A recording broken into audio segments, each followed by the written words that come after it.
El taxi traqueteaba por las estrechas calles de Cerro Alegre, con las ventanillas bajadas, dejando entrar la brisa salada que solo podía pertenecer a Valparaíso. Después de 8 años fuera, el olor familiar me golpeó como un viejo recuerdo, una mezcla de aire marino, empanadas a la parrilla y el suave aroma a pintura de los infinitos murales que cubrían cada pared disponible. Le pagué al conductor con pesos chilenos que todavía se sentían extraños en mis manos, a pesar de haber nacido aquí. Gracias, dije, y luego añadí, ¿el Café Turri sigue estando a la vuelta de la esquina? El conductor asintió. Sí, en el mismo lugar. En Valpo nada cambia, excepto los murales. Tenía razón en eso. Mientras arrastraba mi maleta sobre los adoquines irregulares, pasé junto a al menos 3 nuevos murales que no estaban aquí durante mi última visita. Los cerros de Valparaíso se alzaban a mi alrededor en un caótico anfiteatro de casas de colores, con el océano Pacífico extendiéndose azul e infinito más abajo. Esta ciudad, patrimonio de la humanidad por la UNESCO, siempre había sido un laberinto, calles que se curvaban impredeciblemente, escaleras que aparecían donde menos te lo esperabas, y los famosos ascensores que conectaban el plan con los cerros. La casa de mi abuela estaba exactamente como la recordaba, una casa de estilo victoriano de color azul pálido, con un balcón envolvente y la pintura descascarada.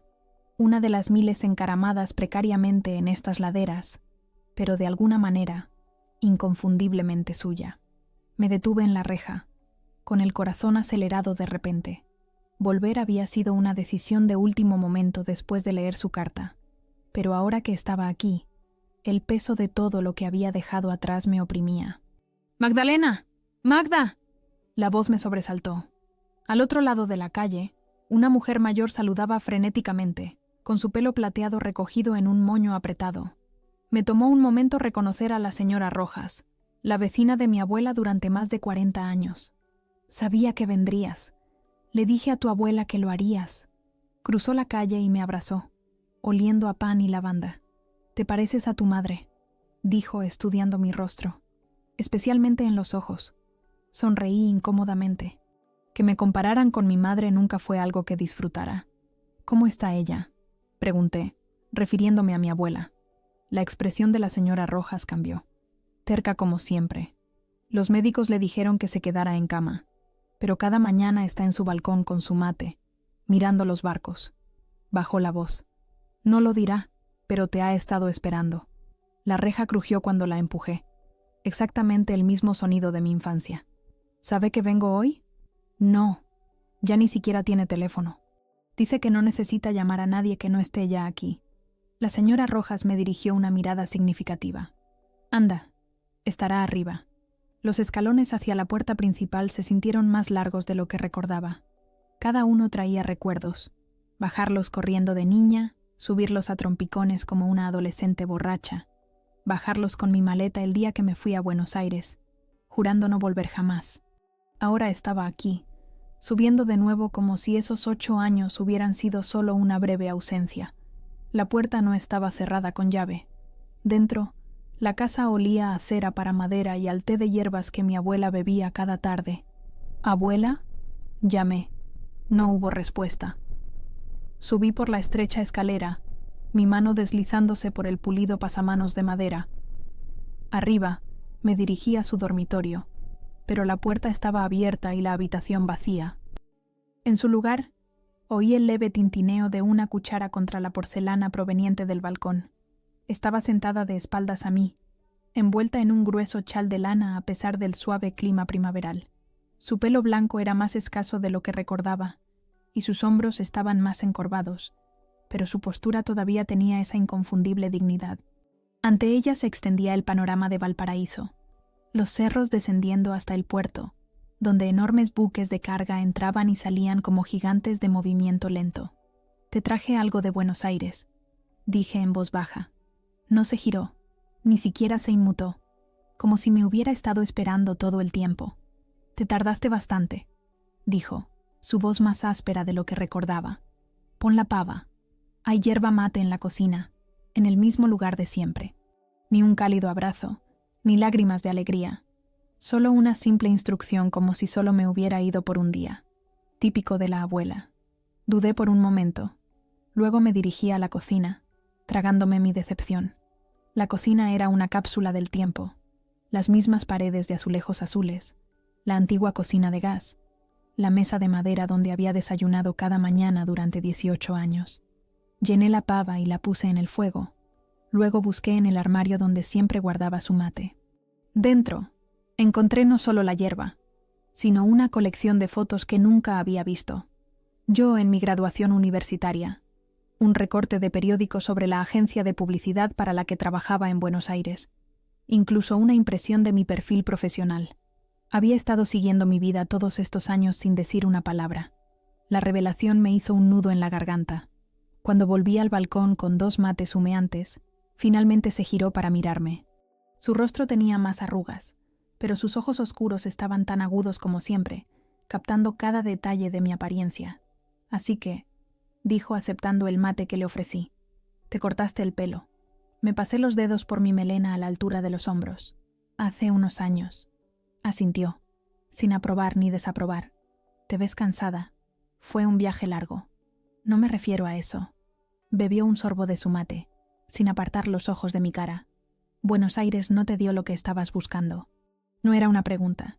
Miré la vista. La ciudad de la que una vez estuve tan desesperada por escapar. Me fue bien allí, dije a la defensiva. Tengo un buen trabajo, amigos. Un lindo departamento en Palermo. Y sin embargo, aquí estás. Dejó su mate. ¿Qué pasó, Magdalena? La pregunta quedó suspendida entre nosotras. ¿Qué pasó? Tantas cosas que no podría empezar a explicar. Un éxito profesional que se sentía vacío. Relaciones que se desvanecían. La creciente sensación de que estaba viviendo la vida de otra persona. Y luego su carta, llegando como una citación de otro mundo. Es hora de que vuelvas a casa y enfrentes lo que dejaste atrás. Tu carta decía que era urgente. Desvié el tema. Algo sobre la casa. Hizo un gesto displicente con la mano. La casa está bien. Eres tú la que me preocupa. Metió la mano en su chal y sacó un papel doblado. Esto llegó para ti el mes pasado. El sobre estaba dirigido a mí, pero a esta casa, como si el remitente supiera exactamente dónde encontrarme a pesar de mis años de ausencia. El remitente me heló la sangre. Claudio Méndez, cárcel de Valparaíso. Mis dedos temblaron mientras miraba el sobre. Claudio Méndez. Un nombre que había pasado 8 años tratando de olvidar. Lo abriste, dije, notando la solapa cuidadosamente resellada. Por supuesto que lo hice. Mi abuela ni siquiera fingió sentirse culpable. Cuando un hombre en prisión le escribe a mi nieta, tengo derecho a saber por qué. Deslicé mi dedo bajo la solapa y saqué una sola hoja de papel, doblada en 3. La letra era inconfundiblemente suya. Letras pulcras y precisas que se inclinaban ligeramente hacia la derecha. Alguna vez había encontrado su letra romántica. Ahora me revolvía el estómago. Lo liberan el próximo mes, dije después de escanear la carta. Quiere verme. Mi abuela asintió, sin sorpresa. 8 años por homicidio. ¿Suena correcto? La miré bruscamente. ¿Sabías que estaba en la cárcel? Valparaíso no es Buenos Aires, mijita. La gente habla. Especialmente sobre la noche en que murió Roberto Vega. Roberto Vega. Otro nombre del pasado. Mi novio antes de Claudio. La razón por la que me fui de Valparaíso y nunca miré atrás. No tuve nada que ver con la muerte de Roberto. Dije automáticamente. Las mismas palabras que le había repetido a la policía hace 8 años. La mirada de mi abuela no vaciló. Nunca dije que lo hiciste, pero que Claudio fuera a la cárcel por ello tuvo algo que ver con por qué te escapaste, ¿no? Me levanté abruptamente, olvidando el mate. No me escapé. Conseguí una beca para la Universidad de Buenos Aires. Fue una oportunidad. Una oportunidad con una sincronización muy conveniente. Suspiró, pareciendo de repente tener cada uno de sus 83 años. Magdalena, ¿sabes por qué te mandé a llamar ahora? ¿Porque Claudio va a salir? Porque es hora de que la verdad también salga a la luz. Se apoyó en su bastón y se puso de pie. Ven, hay algo que necesito mostrarte. La seguí de regreso a la casa, a través de la sala con sus fotos descoloridas y muebles antiguos, pasando por mi antiguo dormitorio donde la puerta permanecía firmemente cerrada, y por un estrecho pasillo hasta su estudio. Esta habitación siempre había estado prohibida cuando era niña. Ahora la abrió con una llave que guardaba en una cadena alrededor de su cuello. El estudio era más pequeño de lo que recordaba, de mis pocas miradas ilícitas de la infancia. Estanterías llenaban las paredes, y un pesado escritorio de madera dominaba el espacio. Mi abuela fue directamente a un archivador en la esquina. Después de que tu madre se fue a Santiago y nunca volvió, me prometí que no te perdería a ti también, dijo revolviendo un cajón. Así que llevé un registro de todo. Cada artículo de periódico, cada rumor, cada trozo de información sobre esa noche. Sacó una gruesa carpeta de manila y la puso sobre el escritorio. Sobre la noche en que Roberto murió y Claudio asumió la culpa. Mi corazón martilleaba contra mis costillas. Abuela, no quiero hablar de esto. 8 años es tiempo suficiente de silencio. Empujó la carpeta hacia mí. Léelo. Todo. Luego hablaremos. Me dejó sola en el estudio, cerrando la puerta detrás de ella. Por un largo momento, me quedé mirando la carpeta, tentada a irme, a tomar mi maleta y coger el próximo autobús a Santiago, el próximo avión de regreso a Buenos Aires. Pero había estado huyendo durante 8 años, y de alguna manera la verdad me había encontrado igualmente. Abrí la carpeta. Dentro había recortes de periódicos, impresiones de artículos en línea, notas escritas a mano y fotografías. Los extendí sobre el escritorio, reconstruyendo una historia que me había esforzado tanto por olvidar. Roberto Vega, 24, encontrado muerto al pie del ascensor Artillería. Accidente o asesinato. Hijo de empresario local. Claudio Méndez, arrestado. Informes de testigos contradictorios. Evidencia circunstancial. Méndez se declara responsable, sentenciado a 8 años. Los hechos básicos eran bastante familiares, pero mi abuela había profundizado más. Había recopilado declaraciones de testigos que los periódicos nunca nombraron. Había tomado notas sobre inconsistencias en el informe oficial. Y lo más inquietante, había compilado una cronología de mis movimientos esa noche, movimientos que nunca había compartido con nadie. 20:15. Magdalena vista discutiendo con Roberto en el bar Cinzano. 21:30. Magdalena se encuentra con Claudio en el Café Turri. 22:45. Roberto los confronta cerca de la cima del ascensor Artillería. 23:10. Residente escucha gritos, luego silencio. 23:30. Se descubre el cuerpo de Roberto. 00:15. Claudio llega a la comisaría, confiesa. Me eché hacia atrás, con las manos frías a pesar del calor de la habitación. Mi abuela me había estado investigando todos estos años, recopilando pruebas como un detective. ¿Pero por qué? ¿Qué creía que había pasado esa noche? Un golpe en la puerta me hizo saltar. Adelante, dije, recogiendo apresuradamente los papeles. Pero no fue mi abuela quien entró. Fue un hombre de unos 40 años, con cabello entrecano y unos familiares ojos verdes que se abrieron de par en par cuando me vieron. «Tomás», susurré, apenas creyéndolo. Mi primo asintió, una sonrisa vacilante cruzando su rostro. «Hola, Magda. ¿Cuánto tiempo?» Tomás había sido mi mejor amigo mientras crecíamos, más un hermano que un primo.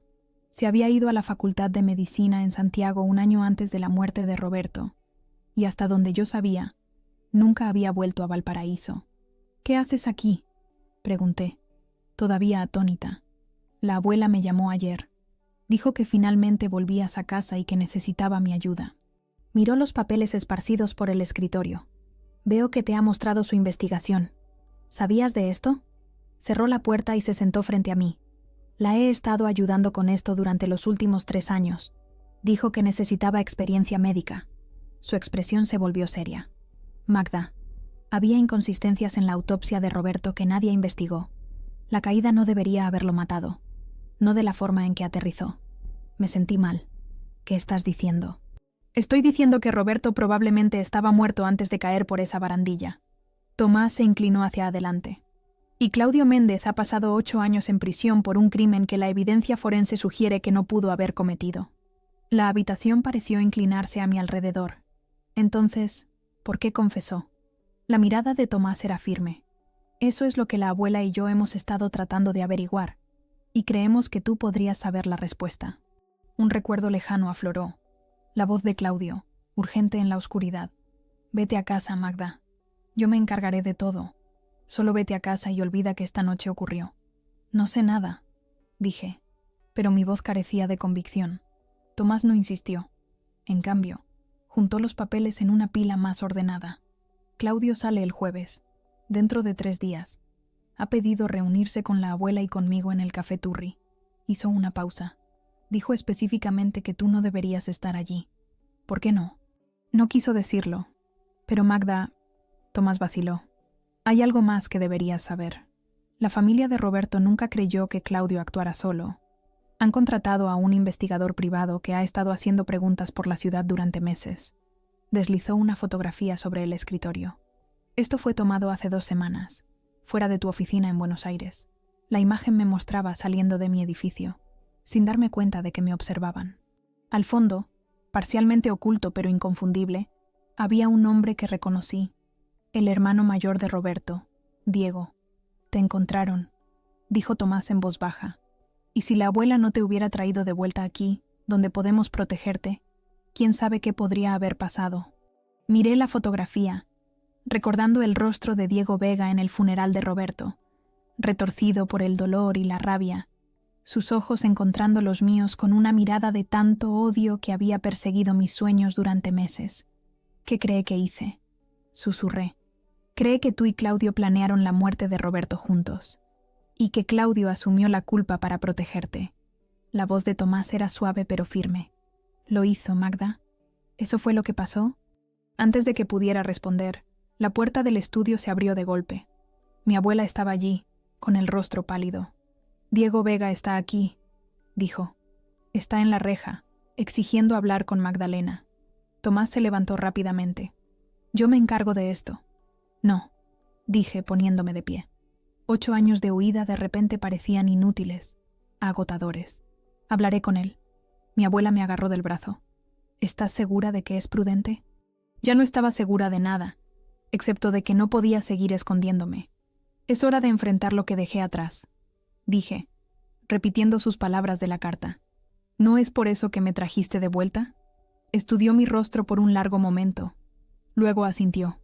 Solo recuerda, pase lo que pase, este sigue siendo tu hogar, y nosotros seguimos siendo tu familia.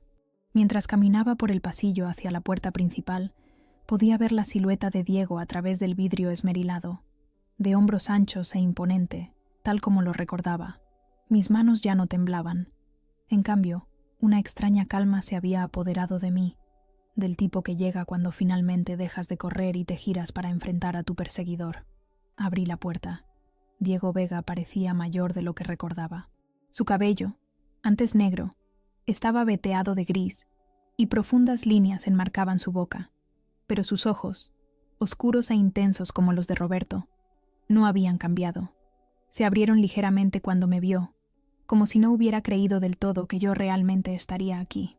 Magdalena, dijo, mi nombre sonando como una acusación en sus labios. Diego. Mantuve mi voz firme, aunque mi corazón se aceleraba. ¿Quieres pasar? Negó con la cabeza. Prefiero hablar en un lugar público. Hombre inteligente.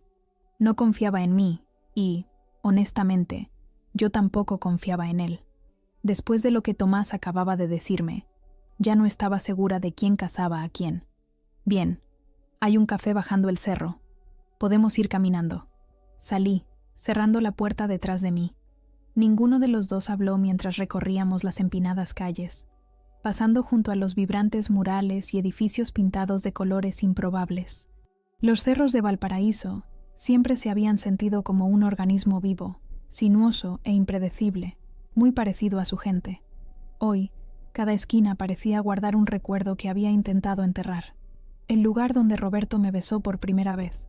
Los escalones donde Claudio y yo nos sentamos a hablar hasta el amanecer. El mirador donde estuve sola después de que todo se desmoronara, jurando no volver jamás. El café. El desayunador estaba medio vacío a esa hora del día. Tomamos una mesa junto a la ventana, con vistas al puerto. Una camarera se acercó, y ambos pedimos café. Luego nos sentamos en un tenso silencio, hasta que trajo nuestras bebidas. «Desapareciste», dijo finalmente Diego, revolviendo azúcar en su taza. El día después del funeral, sin despedidas, sin dirección de reenvío. Tenía una beca, puras mentiras. La palabra fue aguda, pero su voz se mantuvo baja. Huiste porque sabías la verdad. Claudio no mató a Roberto solo. Dejé mi taza con cuidado. ¿Qué te hace estar tan seguro de que Roberto fue asesinado? El informe oficial decía que estaba borracho, que se cayó del mirador. Un accidente. Los ojos de Diego brillaron. Mi hermano apenas bebía. Odiaba el sabor, se enfermaba cada vez, pero la autopsia mostró un nivel de alcohol en sangre de 0,28, casi 4 veces el límite legal. Se inclinó hacia adelante. Alguien le obligó a beber ese alcohol, o se lo añadieron a su sistema después de la muerte. De cualquier manera, no fue un accidente. La misma conclusión a la que había llegado Tomás, aunque por diferentes razones. Me sentí mal. ¿Y crees que estuve involucrada? Pregunté. Sé que estuviste allí esa noche. Testigos te vieron con Roberto en el bar Cinzano, y más tarde con Claudio cerca del ascensor. Su mirada era inquebrantable. Lo que no sé es por qué Claudio confesó haber actuado solo. ¿Qué poder tenías sobre él? La pregunta me tomó por sorpresa. ¿Poder sobre Claudio? Si acaso, había sido al revés. Yo no maté a Roberto, dije. Y Claudio tampoco. La risa de Diego fue amarga. Confesó Magdalena. Firmó una declaración completa diciendo que empujó a Roberto durante una discusión por ti.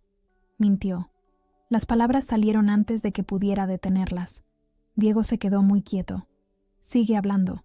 Debería haberme quedado callada, haberme excusado y marchado, pero estaba cansada del peso que había llevado durante 8 años, cansada de huir de una verdad que parecía decidida a encontrarme de todos modos.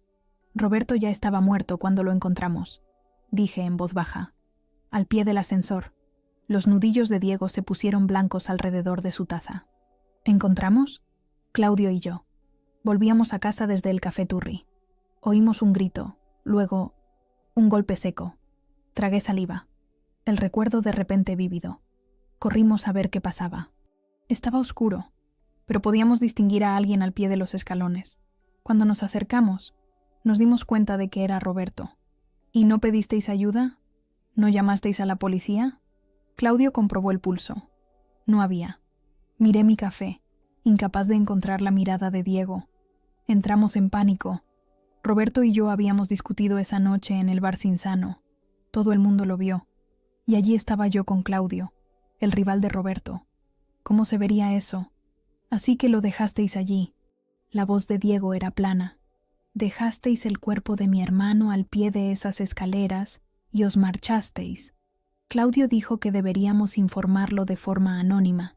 Ir a casa, llamar a la policía, dejar que ellos se encargaran. Finalmente levanté la vista, pero cuando nos íbamos, vimos a alguien más, de pie en la cima del ascensor, observándonos. Diego frunció el ceño. ¿Quién? No lo sé. Estaba demasiado oscuro para ver con claridad, solo una silueta contra la farola. Respiré temblorosamente, pero quienquiera que fuera, nos vio con el cuerpo de Roberto. Cuando nos giramos para irnos, había desaparecido. ¿Y fue entonces cuando Claudio decidió confesar? ¿Para protegerte? La incredulidad en la voz de Diego era clara. No de inmediato. Volvimos a su apartamento, intentando averiguar qué hacer. Entonces sonó su teléfono. Alguien le dijo que lo había visto todo, que tenía fotos de nosotros junto al cuerpo de Roberto. Dijo que parecería que lo habíamos matado juntos. Todavía podía oír el pánico en la voz de Claudio esa noche. Dijeron que si Claudio confesaba haberlo hecho solo, me dejarían fuera. Si no, ambos caeríamos por asesinato. Diego guardó silencio por un largo momento. ¿Esperas que crea que un misterioso chantajista os incriminó a ambos por un asesinato que ninguno cometió? Sé cómo suena. Suena a una mentira conveniente. Se echó hacia atrás, estudiándome. Si no mataste a Roberto, ¿por qué huir? ¿Por qué mantenerte alejada durante 8 años? ¿Por qué no luchar para demostrar la inocencia de Claudio y la tuya? No tenía una buena respuesta. Miedo, cobardía, la vergüenza de saber que, aunque no hubiera empujado a Roberto por esas escaleras, lo había dejado allí sin pedir ayuda. Antes de que pudiera responder, Diego sacó su teléfono y lo puso sobre la mesa entre nosotros. He grabado esta conversación, dijo. No soy el único que busca respuestas, Magdalena. Roberto tenía amigos poderosos. Un escalofrío me recorrió. ¿Me estás amenazando? Te estoy dando una oportunidad. Si sabes quién mató realmente a Roberto, dímelo ahora. Te dije la verdad. Lo encontramos ya muerto. La expresión de Diego se endureció. Entonces te sugiero que encuentres una historia mejor antes del jueves. ¿Qué pasa el jueves? Claudio sale. Y a diferencia de ti, ha estado hablando. Con un periodista. Diego se levantó. Pensé que si te encontraba primero, podría escuchar la historia real. Claramente me equivoqué. Dejó dinero sobre la mesa y salió, dejándome mirándolo en estado de shock. ¿Claudio, hablando con un periodista? ¿Después de asumir la culpa para protegerme? No tenía sentido. Pagué mi café intacto y subí corriendo la colina, con la mente a toda velocidad. Cuando llegué a casa de mi abuela, Tomás me esperaba en el porche. ¿Qué quería Diego?, preguntó, con la preocupación grabada en su rostro. Asustarme. Y lo consiguió. Me dejé caer en el escalón del porche a su lado. Dice que Claudio ha estado hablando con un periodista en la cárcel, que planea contar la historia real cuando salga. Tomás frunció el ceño. Eso no suena a Claudio. No después de haber guardado silencio todos estos años. Vaciló. Magda, ¿qué pasó realmente esa noche? Estoy de tu lado. Pase lo que pase. Estudié el rostro de mi primo, sin ver nada más que una preocupación genuina. Le dije a Diego la verdad, pero no me creyó. Encontramos a Roberto ya muerto.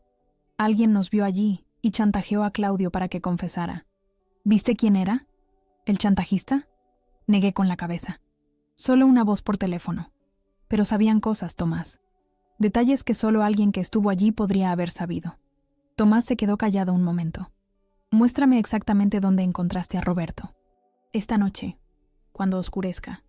Tenemos que reconstruir todo. Esa tarde, mientras el sol se hundía bajo el Pacífico, proyectando largas sombras sobre los cerros de Valparaíso, Tomás y yo nos dirigimos al ascensor Artillería. El viejo funicular había sido modernizado desde la última vez que lo vi, pero las empinadas vías y los vagones de madera de época seguían siendo los mismos. Subimos a la cima en silencio. Luego caminamos hasta el mirador desde donde supuestamente había caído Roberto. Fue justo ahí, dije, señalando un lugar junto a la barandilla. Oímos un grito desde aquí arriba, y luego lo encontramos al pie de esas escaleras. Señalé la empinada escalera que corría junto a las vías del ascensor. Tomás estudió la escena, su formación médica evidente en su enfoque metódico. Si se cayó desde aquí, las heridas coincidirían con lo que estaba en la autopsia, dijo. Pero eso no es lo que lo mató. ¿Qué quieres decir? Roberto tenía una fractura en la base del cráneo, pero los patrones de acumulación de sangre no eran correctos para una caída desde esta altura, y había heridas defensivas en sus manos que no eran consistentes con tratar de agarrarse. Tomás se giró hacia mí. Fue atacado en otro lugar, Magda. Luego lo colocaron aquí para que pareciera un accidente. Un escalofrío me recorrió a pesar de la suave noche. Entonces teníamos razón. Fue un asesinato. Sí. Y quien lo hizo todavía estaba aquí cuando tú y Claudio llegasteis. Tomás hizo un gesto a nuestro alrededor. Hay docenas de lugares donde alguien podría esconderse aquí arriba. Os vieron encontrar el cuerpo y luego lo usaron para incriminaros a ambos. ¿Pero por qué? ¿Quién querría a Roberto muerto? La expresión de Tomás se volvió sombría. Eso es lo que tenemos que averiguar antes del jueves. Porque si Claudio realmente planea hablar, no terminó la frase. No era necesario. Si Claudio revelaba que habíamos encontrado el cuerpo de Roberto y nos habíamos ido sin informar, ambos estaríamos implicados, quizás no en el asesinato en sí, pero sí en encubrirlo. Y quienquiera que nos hubiera chantajeado hace 8 años, podría decidir que éramos cabos sueltos que necesitaban ser atados. Mientras estábamos allí, con la última luz desvaneciéndose del cielo y las primeras estrellas apareciendo sobre la bahía, sentí algo que no había experimentado en años. Determinación. Había huido una vez. No volvería a huir. Tenemos 2 días, dije, mi voz más fuerte de lo que esperaba. 2 días para descubrir quién mató realmente a Roberto antes de que Claudio salga y todo cambie. Tomás asintió, un indicio del antiguo vínculo entre nosotros resurgiendo. ¿Por dónde empezamos? Pensé en el grueso expediente de pruebas de mi abuela, en los años que había pasado reconstruyendo lo que sucedió esa noche. Pensé en la certeza de Diego de que la muerte de Roberto No fue un accidente. Y en el misterioso chantajista que había estado dispuesto a dejar que un hombre inocente fuera a la cárcel. Empezamos, dije, por averiguar quién más estaba en esta colina la noche que murió Roberto, y quién tenía motivos para quererlo muerto. Mientras caminábamos de regreso hacia el ascensor, las luces comenzaron a parpadear por todo Valparaíso, transformando el desordenado paisaje urbano en una constelación brillante contra las colinas que se oscurecían. En algún lugar de ese laberinto de calles y escaleras, escondida detrás de una de esas 1000 ventanas, estaba la verdad de la que había estado huyendo durante 8 años, y esta vez la iba a encontrar. La luz de la mañana se filtraba a través de las cortinas de gasa de mi dormitorio de la infancia, despertándome de un sueño intranquilo. Por un momento, olvidé dónde estaba, esperando ver los elegantes muebles de mi apartamento de Buenos Aires, en lugar de los pósteres descoloridos y las estanterías polvorientas de mi adolescencia. Mi abuela había conservado la habitación exactamente como la había dejado, una cápsula del tiempo de la chica que había sido antes de que todo se desmoronara. Busqué mi teléfono por costumbre, pero no había señal. Otro recordatorio de que estaba de vuelta en Valparaíso, donde los cerros a veces bloqueaban la recepción y donde el pasado se negaba a permanecer enterrado. La casa estaba en silencio mientras bajaba. En la cocina encontré una nota de Tomás. Fui a los archivos del hospital. Vuelvo al mediodía. No salgas de casa sola. T. Protector como siempre. Arrugué la nota y la tiré a la basura. Había pasado 8 años cuidándome sola en Buenos Aires. No necesitaba un guardaespaldas ahora. Además, tenía mis propias pistas que seguir. Preparé un desayuno rápido de pan amasado con palta. Un desayuno típico chileno que había extrañado durante mis años fuera. Y justo cuando terminaba, oí una llave en la puerta principal. Mi abuela entró, llevando una bolsa de malla llena de productos frescos del mercado de la Plaza Echaurren. «Estás despierta», observó, dejando la bolsa en el mostrador. «Pensé que dormirías hasta el mediodía. La gente de ciudad suele hacerlo. Hay hábitos que cuestan dejar», dije, ayudándola a desempacar las compras. «Tomates frescos, pimientos y un manojo de cilantro. ¿Vas a hacer pebre?», asintió. «Para el almuerzo». Tomás dijo que traería empanadas de Caleta Portales. La mención de la caleta de pescadores me trajo recuerdos de almuerzos de domingo junto al mar, comiendo empanadas rellenas de mariscos frescos mientras observaba los botes de pesca mecerse en el puerto. Otro trozo de hogar que había intentado olvidar. «Abuela», dije con cuidado, «¿alguna vez sospechaste de alguien más aparte de Claudio por la muerte de Roberto?». Se detuvo en su tarea, una extraña expresión cruzando su rostro. «¿Por qué preguntas?». «Porque Tomás cree que a Roberto lo mataron en otro lugar y luego lo trasladaron al ascensor. Y porque sé que no lo matamos nosotros, ni Claudio ni yo. Simplemente lo encontramos». Mi abuela me estudió por un largo momento. Luego suspiró. «Ven conmigo». Me llevó de vuelta a su estudio, abriéndolo con la llave que guardaba alrededor de su cuello. Esta vez, fue directamente a una pequeña caja fuerte escondida detrás de un cuadro, un paisaje marino de Valparaíso que mi abuelo había pintado décadas atrás. Dentro de la caja fuerte había un único sobre de Manila. «No te mostré esto ayer porque no estaba segura de que estuvieras lista», dijo entregándomelo. «Pero si finalmente estás diciendo la verdad sobre esa noche, quizás sea el momento». Dentro había un juego de fotografías, granuladas y oscuras, claramente tomadas de noche con un teleobjetivo. Se me cortó la respiración al reconocer el lugar. El ascensor Artillería, hace 8 años. Y allí estábamos, Claudio y yo, arrodillados junto al cuerpo de Roberto al pie de las escaleras. «¿De dónde sacaste esto?», susurré. «Me las enviaron. Anónimamente, aproximadamente un mes después de que te fueras», señaló una de las imágenes. «Mira de cerca el fondo, cerca de la parte superior de las escaleras». Entrecerré los ojos ante la oscura foto.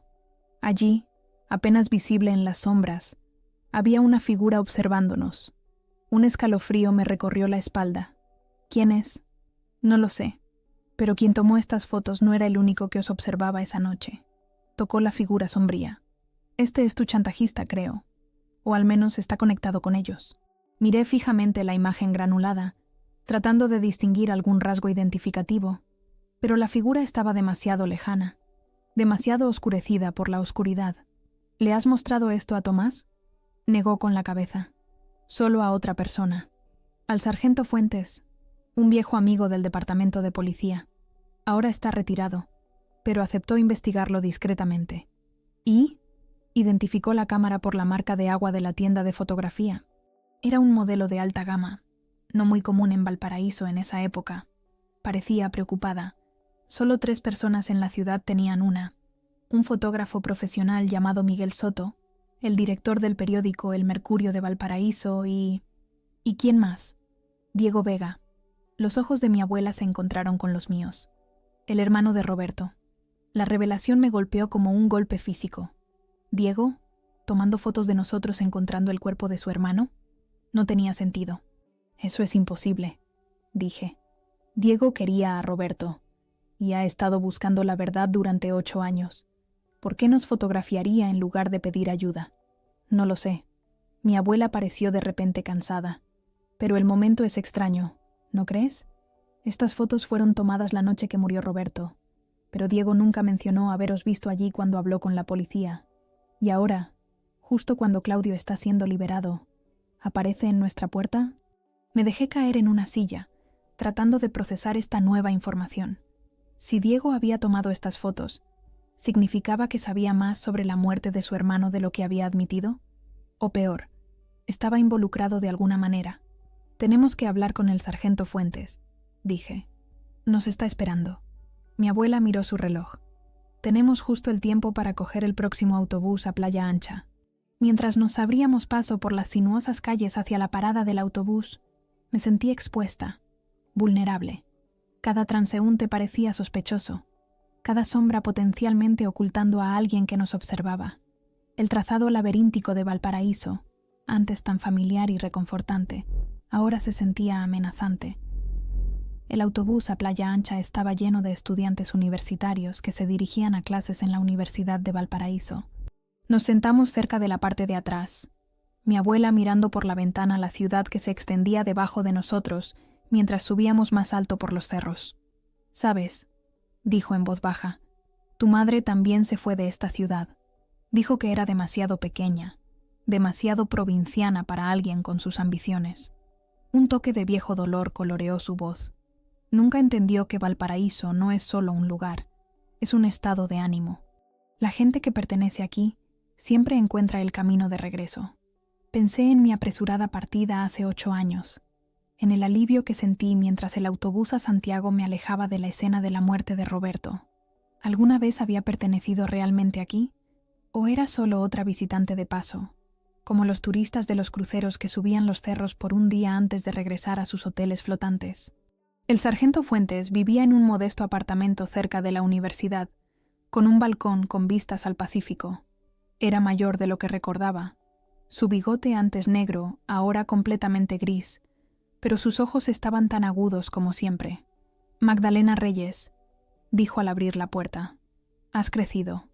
Ha pasado mucho tiempo, sargento. Solo Luis ahora. Me retiré hace 5 años. Nos hizo pasar. Tu abuela me dice que finalmente estás lista para hablar de esa noche». Nos sentamos en su pequeña sala de estar, las paredes cubiertas de fotografías de Valparaíso a través de las décadas, una historia visual de la evolución de la ciudad, mientras mi abuela explicaba lo que habíamos descubierto, incluyendo la teoría de Tomás sobre que Roberto había sido asesinado en otro lugar. Fuentes escuchaba atentamente, tomando notas ocasionalmente en un pequeño cuaderno. «Siempre pensé que la confesión de Méndez llegó demasiado fácilmente», dijo cuando ella terminó. «La evidencia era circunstancial en el mejor de los casos, pero sin otros sospechosos y con una confesión firmada, el caso se cerró antes de que realmente se abriera». «¿Y las fotos?», pregunté. «Mi abuela dice que Diego Vega podría haberlas tomado». Fuentes frunció el ceño. «Es posible. La cámara estaba registrada a su nombre, pero eso no significa que fuera él quien la usara esa noche. Entonces, ¿quién fue? Eso es lo que he estado tratando de averiguar». Se levantó y caminó hacia un archivador en la esquina. «Después de que tu abuela me trajera esas fotos, investigué un poco. La cámara fue comprada 6 meses antes de la muerte de Roberto, pero según el dueño de la tienda, Diego rara vez la usaba él mismo. La compró para el negocio familiar. ¿La empresa de exportación de vinos? Pregunté, recordando que la familia Vega poseía un exitoso negocio de envío de vinos chilenos a Europa y América del Norte. Sí. La usaban para materiales promocionales, visitas a viñedos, ese tipo de cosas. Fuentes sacó una carpeta. Pero había alguien que la usaba regularmente. Alguien que tuvo acceso a ella la noche que murió Roberto. Me entregó una fotografía. Una foto del personal del negocio de la familia Vega. En la primera fila, sonriendo con confianza junto a Roberto y Diego, había un rostro que reconocí demasiado bien. Claudio, susurré. Fuentes asintió. Claudio Méndez trabajaba para Exportaciones Vega como su director de marketing. Tenía acceso a la cámara de la empresa, conocía bien a la familia y estaba saliendo contigo, la exnovia de Roberto. Su expresión era grave. La pregunta es, si no mató a Roberto, ¿por qué confesar? Y si estaba siendo chantajeado, ¿quién mejor para chantajearlo que alguien que tenía estas fotos? Diego, dijo mi abuela, pero yo no estaba convencida. No tiene sentido. Si Diego tenía pruebas de que encontramos el cuerpo de Roberto, ¿por qué no ir simplemente a la policía? ¿Por qué chantajear a Claudio para que confesara? A menos que, dijo Fuentes en voz baja, Diego necesitara a alguien que asumiera la culpa porque sabía quién mató realmente a Roberto. Alguien a quien quería proteger. Un golpe en la puerta nos sobresaltó a todos. Fuentes fue a abrir, regresando un momento después con Tomás, que parecía agitado. «Te he estado llamando durante horas», me dijo. «¿Por qué no contestabas el teléfono?» «No hay señal», expliqué. «¿Qué pasa?» Encontré algo en los archivos del hospital. El informe completo de la autopsia de Roberto. Sus ojos estaban preocupados. «Magda, la hora de la muerte estaba equivocada. Roberto no murió esa noche. Según las notas privadas del forense, llevaba muerto casi 12 horas cuando encontraron su cuerpo. Las implicaciones me golpearon como una ola. Eso significa... Fue asesinado la mañana antes de que lo encontráramos», confirmó Tomás. «Y su cuerpo fue guardado en algún lugar hasta que lo colocaron en el ascensor esa noche. Una escena montada», murmuró Fuentes. «Pero, ¿por qué tomarse tantas molestias? Para incriminar a alguien», dijo mi abuela, «o para crear una coartada. Pensé en ese día, las horas antes de encontrarme con Claudio en el Café Turri, antes de que encontráramos el cuerpo de Roberto. ¿Qué había estado haciendo? ¿Dónde había estado? Y entonces, con una claridad enfermiza, recordé. Estaba con Claudia Vega», dije, el nombre sintiéndose extraño en mis labios después de tantos años. La hermana de Roberto. Todos se giraron para mirarme, sorprendidos. Pasamos toda la mañana juntas en su apartamento en Cerro Concepción. Estaba molesta por algo. No quiso decirme qué, y me pidió que fuera. El recuerdo estaba volviendo ahora. Detalles que había olvidado o dejado de lado. Bebimos mate, vimos películas viejas. Me fui alrededor de las 4 de la tarde. Tomás frunció el ceño. «Claudia Vega te dio una coartada para la hora real del asesinato de Roberto. Y más tarde esa noche, encontraste su cuerpo con Claudio», añadió Fuentes, creando testigos que podían testificar sobre cuándo y dónde se descubrió el cuerpo. Las implicaciones eran inquietantes. ¿Había Claudia deliberadamente me dado una coartada? Y si es así, ¿por qué? «Tenemos que hablar con Claudio», dije. «Antes de que salga, antes de que hable con ese periodista». La expresión de Fuentes cambió. «¿Qué periodista?» «Diego lo mencionó ayer. Dijo que Claudio ha estado hablando con un periodista en la cárcel. Planea contar la historia real cuando salga». El exoficial de policía y mi abuela intercambiaron una mirada que no pude interpretar. «Solo hay una periodista que ha estado visitando a Claudio regularmente», dijo Fuentes. «Elena Martínez de El Mercurio. Ha estado trabajando en una serie sobre errores judiciales». «¿Has estado vigilando a Claudio en la cárcel?», pregunté. Fuentes se encogió de hombros. «Viejos hábitos. Todavía tengo amigos en el sistema que me mantienen informado». Miró su reloj. «Elena suele trabajar desde el Café del Poeta por las tardes. Si nos damos prisa, podríamos encontrarla».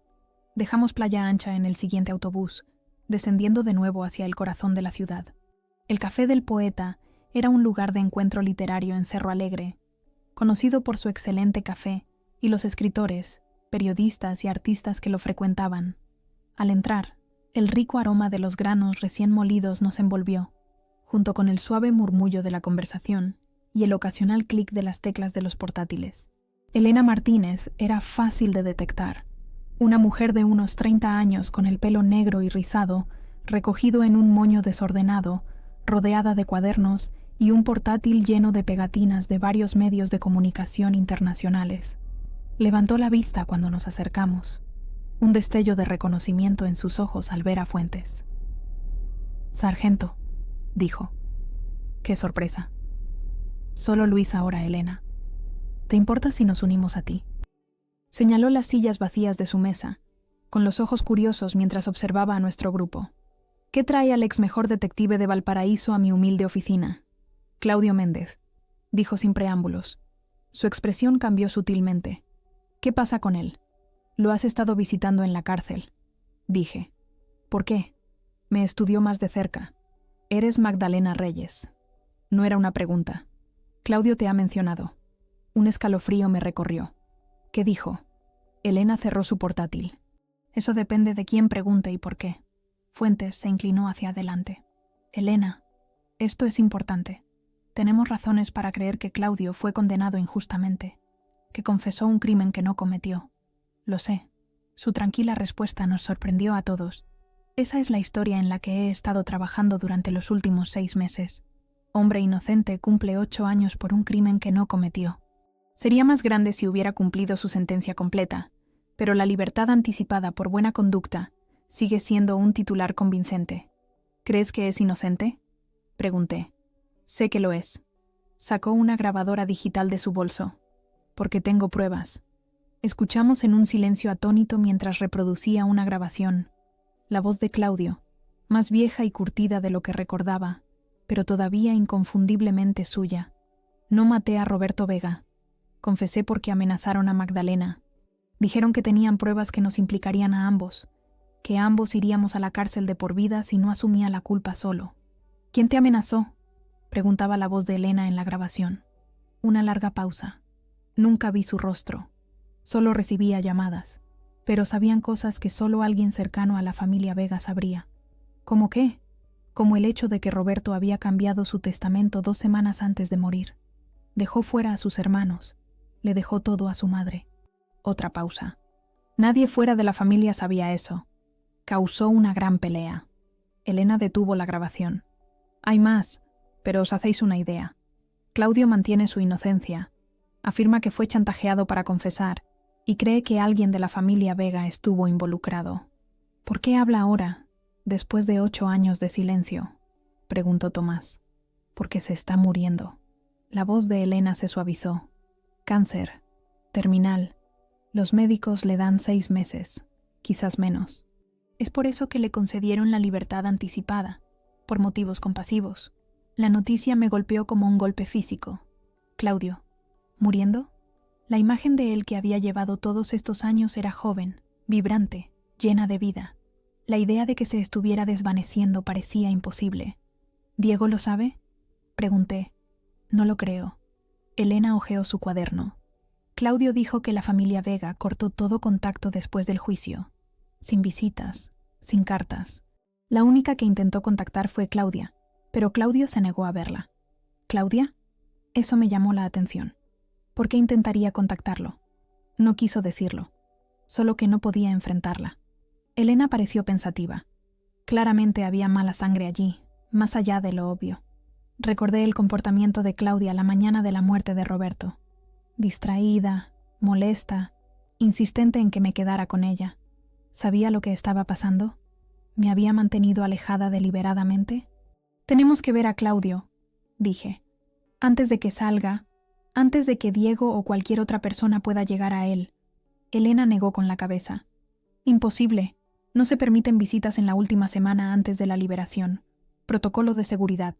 «Entonces tenemos que estar allí cuando salga», dijo Tomás. «Mañana por la mañana». «No es tan simple», intervino Fuentes. «Los procedimientos de liberación son privados, solo para la familia». «Claudio no tiene familia», dije. «Sus padres murieron hace años y era hijo único. En realidad», dijo Elena, revisando sus notas, Incluyó a alguien como su pariente más cercano, la persona que lo recogerá mañana. Frunció el ceño ante la página. Alguien llamada Claudia Vega. La revelación quedó suspendida en el aire como humo. Claudia, la hermana de Roberto, iba a recoger al hombre condenado por matar a su hermano. No tenía sentido, a menos que... Tenemos que encontrar a Claudia, dije. Ahora. Elena cerró su cuaderno. Sé dónde vive. Y voy con vosotros. Esta historia se acaba de poner mucho más interesante. Dejamos el café y nos dirigimos hacia Cerro Concepción, uno de los barrios más pintorescos de Valparaíso, con sus casas de colores y vistas panorámicas de la bahía. Claudia todavía vivía en el mismo apartamento donde había pasado esa fatídica mañana hace 8 años. Un edificio victoriano azul con balcones de hierro forjado, rebosantes de bugambillas. Al acercarnos, noté un coche familiar aparcado fuera, el BMW negro de Diego. Mis pasos vacilaron. «Está aquí», susurré. Elena sacó su teléfono. «Grabaré todo. Hábito profesional. Esto podría ser peligroso», advirtió Fuentes. «Si Diego está involucrado, razón de más para enfrentarlos ahora», dijo Tomás. Juntos, con testigos, subimos las escaleras hasta el apartamento de Claudia en el 3er piso. Levanté la mano para llamar, pero me detuve al oír voces alteradas desde dentro. No se suponía que fuera así. La voz de Claudia, tensa por la emoción. «Me prometiste que nadie saldría herido». Baja la voz. El tono de Diego, frío y controlado. «Llevamos 8 años así. Un día más. Es todo lo que necesitamos. ¿Y luego qué? ¿Seguimos fingiendo para siempre? No puedo más, Diego. Mañana voy a recoger a Claudio y le voy a contar todo. No harás tal cosa. Merece saber la verdad. Después de lo que le hicimos, lo que yo le hice». Un sonido agudo, como una bofetada, seguido de silencio. Eso fue suficiente.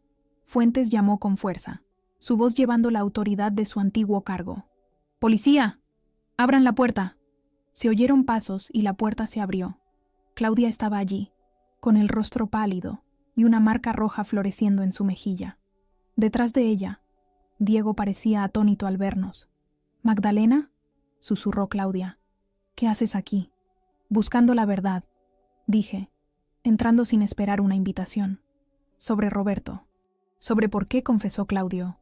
Sobre por qué lo vas a recoger de la cárcel mañana». Diego se recuperó rápidamente, su expresión endureciéndose. «Este es un asunto familiar privado. Tenéis que iros». «No lo creo», dijo Fuentes, mostrando su antigua placa de policía. «No hasta que obtengamos algunas respuestas». Elena tenía su grabadora fuera, sin intentar ocultarla. «Diego y Claudia Vega, ¿os importaría comentar las acusaciones de que vuestro hermano Roberto llevaba muerto 12 horas antes de que se descubriera su cuerpo?» El rostro de Claudia se descompuso. «¿Lo sabéis?». «Sabemos lo suficiente», dije. «Que Roberto murió por la mañana, no por la noche. Que su cuerpo fue trasladado al ascensor. Que alguien chantajeó a Claudio para que confesara». Me acerqué a ella. «Lo que no sé es por qué me diste una coartada ese día. ¿Por qué me tuviste en tu apartamento durante horas?». Lágrimas llenaron sus ojos. «Para protegerte». «¿De qué?». «De Roberto». Su voz se quebró. «Iba a hacerte daño, Magdalena. Me lo dijo esa mañana. Estaba borracho, furioso porque lo habías dejado por Claudio. Dijo que os iba a dar una lección a ambos». Diego dio un paso adelante. «Claudia, deja de hablar. Ahora». Ella lo ignoró, las palabras saliendo a borbotones. Intenté calmarlo, pero estaba fuera de control. Me pegó. Dijo que siempre me ponía de tu lado. Luego se fue. Dijo que iba a buscarte. Tenía tanto miedo por ti. Te llamé de inmediato. Te rogué que vinieras. Recordé esa llamada. La voz de Claudia, llorosa y desesperada. Había ido sin dudar, sin imaginar nunca de qué podría tratarse realmente. «¿Qué pasó después de que llegué?», pregunté. Claudia miró a Diego, que se había quedado muy quieto. «No lo sé. Solo necesitaba mantenerte a salvo, lejos de Roberto. Vimos películas, bebimos mate». Luego llamó Diego. Dijo que todo estaba solucionado y que debía dejarte ir a casa. «¿Y esa noche?», presionó Fuentes. «Cuando Magdalena y Claudio encontraron el cuerpo de Roberto». «Eso no debía suceder», dijo Diego en voz baja. Su compostura se había roto. revelando algo vulnerable debajo. Nadie debía encontrarlo hasta la mañana. Pero entonces aparecisteis vosotros dos, y todo se desmoronó. Así que nos hicisteis fotos, dije, y las usasteis para chantajear a Claudio. Diego no lo negó. Fue la solución perfecta. Estaba enamorado de ti, dispuesto a hacer cualquier cosa para protegerte. Y la policía ya sospechaba de él por su rivalidad con Roberto. ¿Por qué?, preguntó Tomás, su voz tensa de ira. ¿Por qué incriminar a un hombre inocente por la muerte de vuestro hermano? Claudia y Diego intercambiaron una mirada cargada de significado. Porque, dijo Claudia en voz baja, la verdad habría destruido a nuestra familia, destruido a nuestra madre. ¿Qué verdad?, exigí. Que Roberto no fue asesinado, dijo Diego. Murió accidentalmente, durante una pelea con nuestro padre. Las puertas de la prisión parecían mucho más pequeñas de lo que recordaba. Hace 8 años, me había quedado al otro lado de la calle viendo a Claudio atravesarlas esposado, con la cabeza gacha bajo el peso de una confesión que nunca debería haber hecho. Ahora esperaba que saliera, un hombre libre con una sentencia de muerte de otro tipo.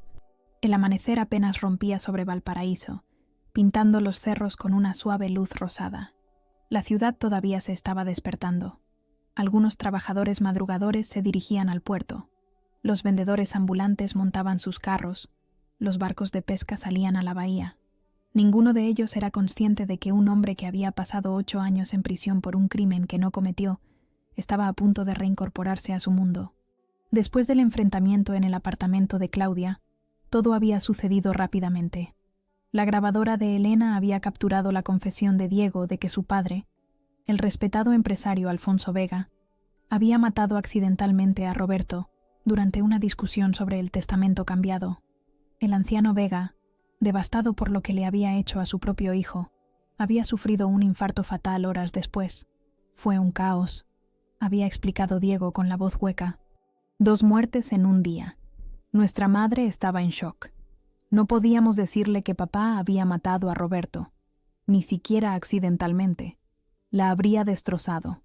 Así que habían creado un elaborado encubrimiento. Trasladaron el cuerpo de Roberto al ascensor esa noche, haciéndolo parecer una caída por embriaguez. Y cuando Claudio y yo lo descubrimos accidentalmente demasiado pronto, aprovecharon la oportunidad para crear un chivo expiatorio. Con lo que no contaban era con que su madre finalmente atara cabos.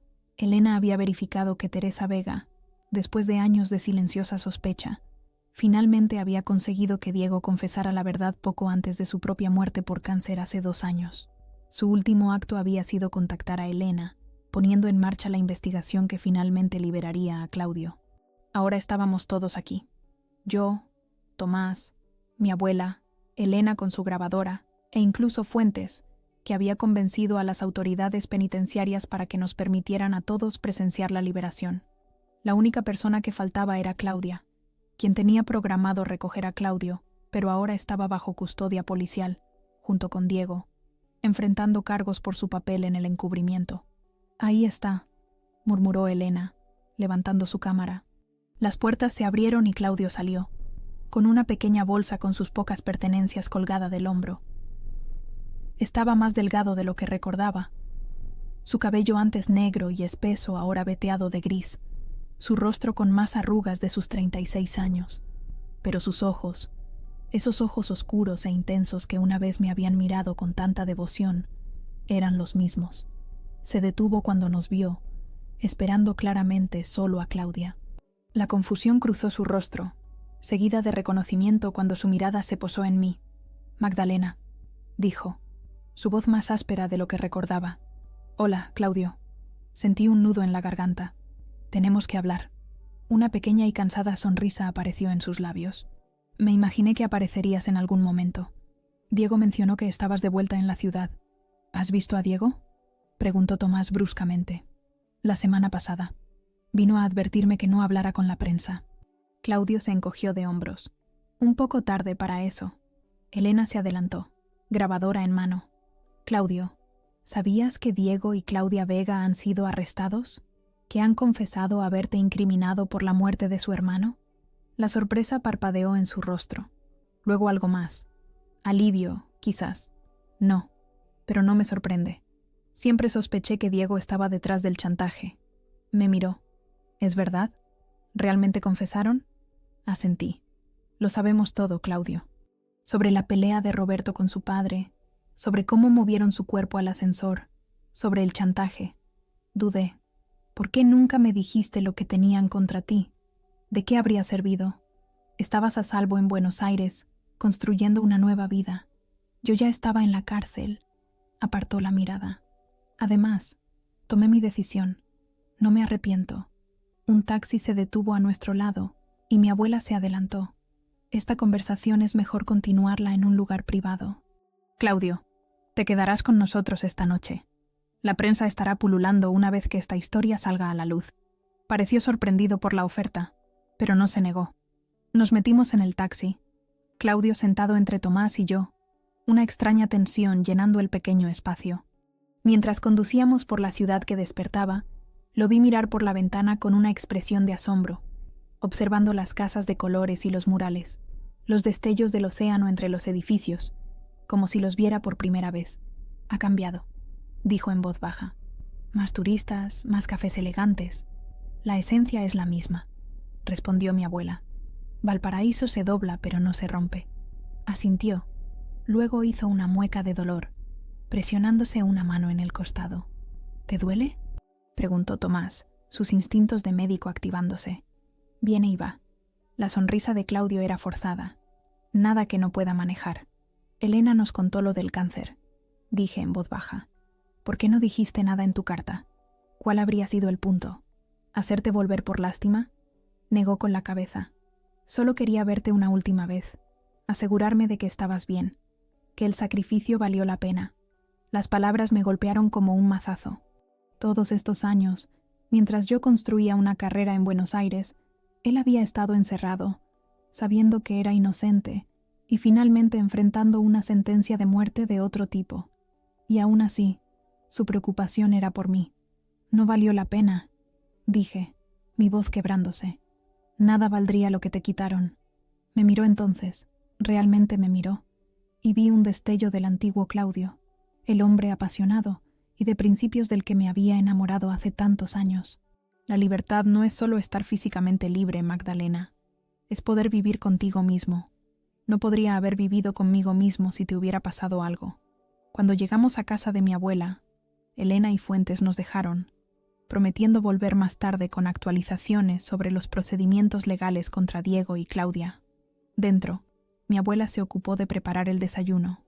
Pan fresco, palta, huevos revueltos con merquén, la especia chilena ahumada que había extrañado en Argentina. Claudio comió poco, pero bebió agradecido el café fuerte. Bueno, dijo cuando nos instalamos en la sala. ¿Qué pasa ahora?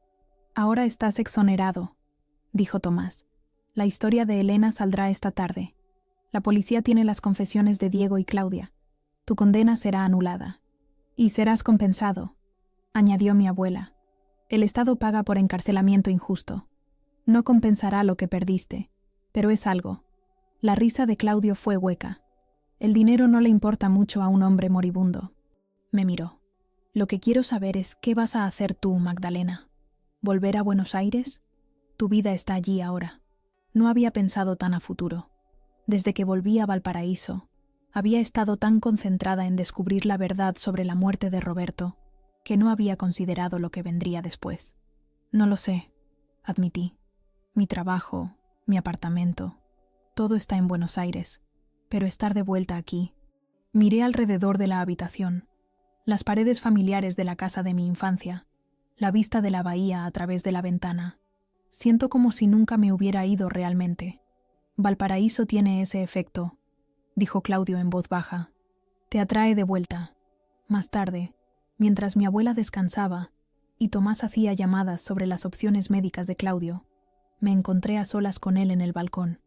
El mismo balcón donde mi abuela me había entregado su carta hace solo 3 días, aunque parecía que había pasado toda una vida desde entonces.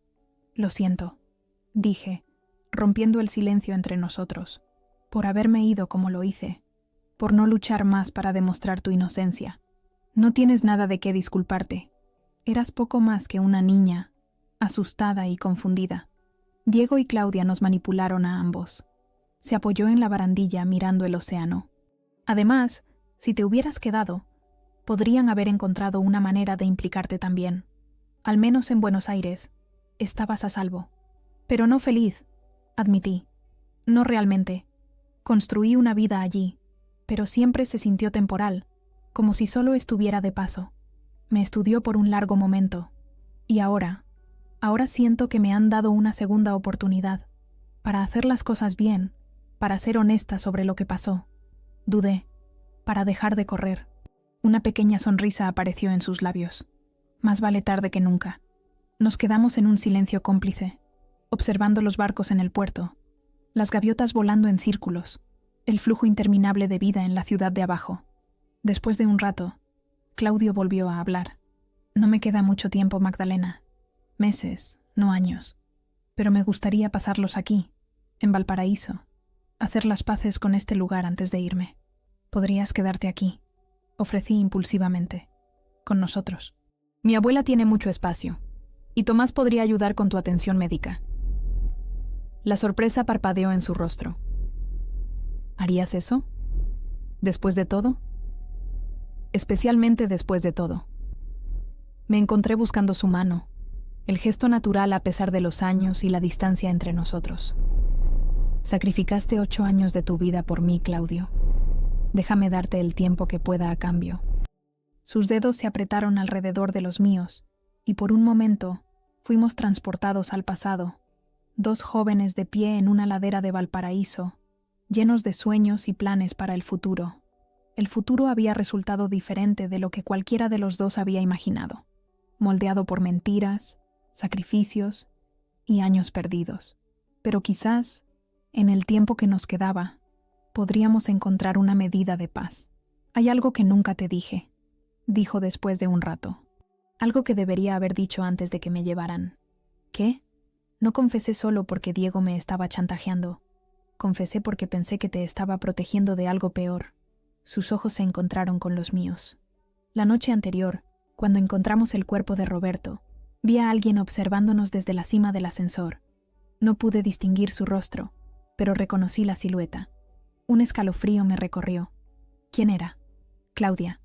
Su voz era suave pero segura. Reconocí su abrigo, la forma en que se movía. Estaba allí, viéndonos encontrar el cuerpo de su hermano. Y cuando Diego me llamó al día siguiente con esas fotos de chantaje, supe que debía estar involucrada. Pero, ¿por qué no me lo dijiste? Porque erais cercanas. Habías pasado todo el día con ella, confiabas en ella. Pensé... Apartó la mirada. Pensé que tal vez te estaba protegiendo de algo que yo no entendía, que quizás había más en la historia de lo que sabía. La comprensión me golpeó con una claridad repentina. ¿Pensaste que podría haber estado involucrada en la muerte de Roberto? ¿Que Claudia me estaba encubriendo? No lo negó. Se me pasó por la cabeza. No que lo hubieras matado, sino que podrías haber sabido más de lo que decías. Insististe tanto en dejar el cuerpo, en no llamar a la policía. Tenía miedo, susurré. Miedo de que nos culparan por nuestra historia con Roberto. Lo sé ahora. Apretó mi mano. Pero en ese momento, con las amenazas de Diego y esas fotos, parecía más simple asumir la culpa yo mismo. Asegurarme de que estuvieras a salvo, sin importar qué. La verdad de su sacrificio se asentó sobre mí como un peso físico.